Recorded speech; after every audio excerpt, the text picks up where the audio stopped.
Hi. இன்னைக்கு gold rate வந்து 7,990 ரூபாய். அதாவது 10 ரூபாய் ஏறி இருக்கு. ஒரு சவரனுக்கு கிட்டத்தட்ட 80 ரூபாய் ஏறி இருக்கு. திரும்பி 8,000 நோக்கி போயிட்டு இருக்கு. 120 ரூபாய் இறங்கிச்சு, திரும்பி 40 ரூபாய் ஏறிச்சு, இன்னைக்கு ஒரு 10 ரூபாய் ஏறி இருக்கு. திரும்பி ஏறிக்கிட்டு தான் இருக்கு. அதாவது நம்ம இந்த கோல்டு ரேட் சொல்லும்போது இன்னொரு விஷயம் சேர்த்து சொல்லிட்டு இருக்கோம், டிப்ஸும் கொடுத்துட்டு இருக்கோம் நம்ம மக்களுக்காக. அதாவது கோல்டை ஃபோக்கஸ் பண்றோம் இன்வெஸ்ட்மெண்ட்டுக்காக, சில்வரையும் ஃபோக்கஸ் பண்ணா தப்பு இல்லைன்றது என்னோட கருத்து.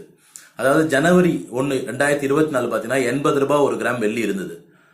டிசம்பர் 31 அதே 2024 போன வருஷம் எண்ட் ஆஃப் த இயர் பாத்தீங்கன்னா 98 ரூபாய் இருந்தது. எவ்வளவு growth கொடுத்துருக்குன்னா கிட்டத்தட்ட 22% growth இருக்கு. தங்கமும் பாத்தீங்கன்னா கிட்டத்தட்ட ஒரு 25-26% growth கொடுத்துருந்து. ஸோ வெள்ளியுமே growth இருக்கிறதுனால அதுலயுமே நீங்க முதலீடு பண்ணலான்னு என்னோட சஜஷன். பிளாட்டினம் போறதுக்கு, டைமண்ட் போறதுக்கு வெள்ளியில இன்வெஸ்ட் பண்றது உங்களுக்கு கண்டிப்பா லாபகரமா இருக்கும். இந்த தகவல் பிடிச்சிருந்தா இந்த சேனலை சப்ஸ்கிரைப் பண்ணுங்க. என்னோட சேனல்ல பாத்தீங்கன்னா நிறைய gold investment, gold purchase plan, savings service போட்டிருக்கேன். நீங்க போய் பார்க்கலாம். பிடிச்சிருந்தா கமெண்ட் பண்ணுங்க, சப்ஸ்கிரைப் பண்ணுங்க, ஃப்ரெண்ட்ஸ்க்கு ஷேர் பண்ணுங்க.